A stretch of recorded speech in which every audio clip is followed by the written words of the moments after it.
Studio Ghibli's influence continues through Studio Ponic's The Imaginary, a visually stunning film with a premise similar to Ghibli's works.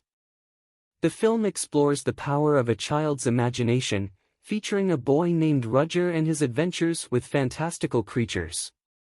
The Imaginary offers mesmerizing animation and captivating storytelling, appealing to both kids and adults and setting a high standard for future collaborations between Netflix and Studio Ponic. Studio Ghibli has earned a name for itself by creating numerous unique anime films helmed by brilliant filmmakers such as Hayao Miyazaki and Isao Takahata. The studio's debut film, of sorts, Nausicaa of the Valley of the Wind, was a huge box office hit in 1984, but it was only the beginning of what Studio Ghibli would accomplish in the years to come. With its distinctive hand-drawn animation style and mind-blowing fantastical settings, Studio Ghibli has created numerous timeless classics, including Spirited Away, which won an Academy Award in 2001. With The Boy and the Heron signifying that Hayao Miyazaki has handed the torch to the next generation, one might expect to see fewer of these kinds of anime films in the future. However, Netflix and Studio Ponic have recently released The Imaginary, a gem of a movie that measures up to Studio Ghibli's best. The majority of Studio Ghibli's productions are built on the idea of an imaginary or fantasy world in which everything is feasible, such as the existence of mythical woodland spirits or an abandoned amusement park inhabited by supernatural beings. The Imaginary, based on A.F. Harold's 2014 novel of the same name, has a similar premise and follows a boy named Roger, who frequently finds himself adventuring with fantastical creatures like giants and yetis. However, he is only visible to Amanda since he is an imaginary companion who helps her in seeking solace after her father's tragic death. Amanda's plea for peace is soon disrupted when Mr. Bunting, a mysterious man who hunts down imaginary friends, enters her life. With Roger's imagination taking over Amanda's, their secret world is jeopardized, and it is up to Amanda to save everything she values, even if it is not real.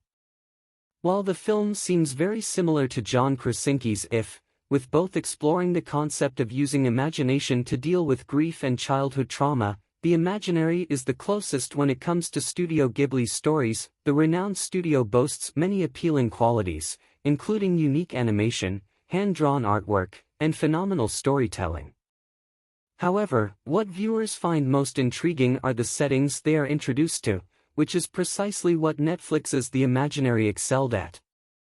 Despite lacking the emotional depth, except for Amanda's relationship with her mother, Elizabeth, that almost every acclaimed Studio Ghibli film demonstrates, the anime film is a well-written and animated narrative about the power of a child's imagination. In addition to appealing to both kids and adults, the film has some scary moments, especially in the form of Mr. Bunting, who tracks down imaginary friends. Overall, the world established within The Imaginary has a lot to offer viewers, especially with its mesmerizing animation that makes your jaw drop. The Imaginary is aesthetically pleasing. Studio Ponic, the Japanese animation studio founded by longtime Studio Ghibli producer Yoshiaki Nishimura, has released a new anime film with stunning animation that rivals some of the parent company's best works. The Imaginary is directed by Yoshiyuki Mamos, a Ghibli alum who previously worked as a key animator on the films Spirited Away and The Tale of Princess Kaguya, two of the finest works by Studio Ghibli.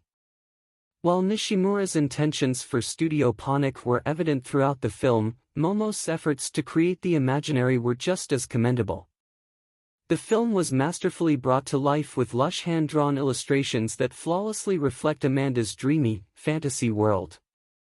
Viewers find character designs aesthetically pleasing, as the texture of each design is reminiscent of that of a water painting. Furthermore, the background animation breathes life into the series with glistening imagery that is both visually appealing and contextual to the narrative. This is not the first time Studio Ponic has created something like this, since the studio has produced stunning works such as Mary and the Witch's Flower. However, aside from the magical world of The Imaginary, it somehow feels like a step forward, both in terms of animation quality and storytelling. Fans of visually exquisite stories, similar to those found in Studio Ghibli's films, are sure to appreciate the Imaginary just as much, if not more than they expected. The amount of work put into telling the tale is truly remarkable. Especially with engaging supporting characters like Emily, Snowflake, and Fridge, who make it much more entertaining for both children and adults alike. Hopefully, Netflix and Studio Ponic will continue to produce similar projects in the future, allowing viewers to appreciate more visual wonders. The Imaginary is available for streaming on Netflix.